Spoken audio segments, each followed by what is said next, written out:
We're going to continue with our Monster Energy NASCAR Cup Series driver availabilities.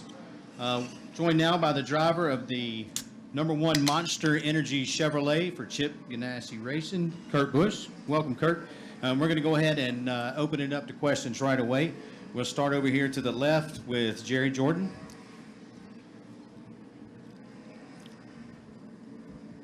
Jerry Jordan, kickingthetires.net. Saw you walking in earlier, checking out the VHT on the track. What did you pick up from that, and how was the car when you went out? Yeah, as far as the spray and then the rubber that they mix in with it, as far as the drivers were told, it was going to be about 4 feet wide. I was just measuring it. It was about 7 feet wide. And then it just didn't look as much as normal. And then you saw us all waiting to start practice today because, again, there's the traction compound, but it takes heat to activate it and for it to actually work and to stick. So nobody wanted to go out there and be the first cars to go out. So we needed the Xfinity cars to kind of rub it in, and those guys aren't even going in there right now. So interesting. It's Bristol. Each time we come back here, it's like a whole brand new track. We're going to go to the right to Woody Kane, then to Mark Garrow. Woody Kane with MRN. Kurt, wanted to look ahead a week to Richmond with the new package and it being a night race and theoretically a little cooler. How do you think the new package might play out there? I think at the short tracks, the center of the corner speed is going to be up, and you're going to have more grip on corner exit because of the downforce. And so I'm expecting the way that Martinsville went, that the cars are going to be easier to drive, and they should stay underneath the driver longer. So I expect a pretty good show here on Sunday and then next week at Richmond because of the way the tire drop-off is at Richmond. Whereas the concrete tracks like Bristol and Martinsville, the cars don't drop off as much. So Richmond, I think, is going to be a really good indication of, or a blast to the past, so to speak, of what we wanted this package to be. We'll go to the far right to Mark Garrow. Mark Garrow, PRN. Kurt, you've been top 10 5 out of the last 6 races. You guys have the consistency. Are you pleased with that or frustrated that you're just not quite where you probably want to be, even though you're consistently in the top 10?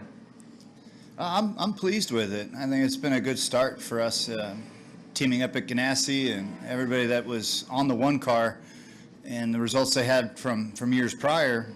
I would say that we jumped into another category, and we also know we can go out and grab another category, and that is to get those top 5s.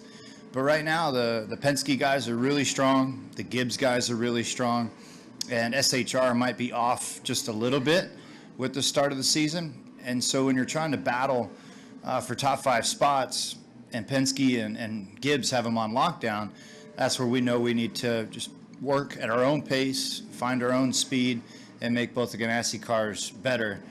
And we'll find them. We'll find our spots to run really well, and we'll find some weak areas that we still need to fix. But I'm pleasantly surprised and happy with the way the season is starting. Continuing with questions for Kurt. If you raise your hand, we'll get a microphone to you. Let's go right up front here to Lee Spencer. SpencerRacingVoice.com. Curious, is there any difference at a short track between you running the Ford last year and the Chevrolet this year? Can you tell any differences between the cars? Other than, I mean, you got a new aero package, but I mean, are there any other things that come into play? I'll learn more in race trim tomorrow with the low-end torque. It seems like the Fords, they qualify well because they run well on the top end, and I think the Chevys run good on the bottom end, and that's just a small indication of what I've felt so far. So the lower the RPM, seems like the Chevys are a little different than where the Fords are a little different at the top end of the RPM. So not all that much difference, you know, and at a short track like this, you can throw out the aero balance changes. We'll continue up here to the right to Ben. Kirk Ben White, Lexington Dispatch. I was just asking Denny the same question. Can you talk about, this is for a Father's Day piece coming up, can you talk about the influence your dad had on your racing career early on and how important he was to you to maybe help you get here? Yeah, my dad, Tom, committed so much to Kyle and I's racing career. Mom was there every step of the way as well. And my favorite story is when I was given a go-kart for Christmas around the age 7. The go-kart wasn't a toy as I thought it was going to be. It was more of a tool. And he would only let me run it with him, with his supervision, of course, and it would be on Sunday after we watched the cup race together. If I didn't watch the cup race with him, then we didn't go play with the go-kart. And so when I would watch the cup race with him, and then it was go-kart time, and it was more of a tool, and he would teach me the cornering entry, the apex, corner exit. We get the stopwatch out, and then he would take apart the carburetor sometimes, have me put it back together, and so it was more of a tool than it was a toy. And from that beginning, I was only about 2 years into it. I was about 9, and I could run faster lap times than him in that little go-kart because I was lightweight. I was probably 80 pounds, and he's 180. And so that's when I kind of started transitioning into being a bit more serious. Kurt, thank you very much, and good luck this weekend. All right, great, thank you.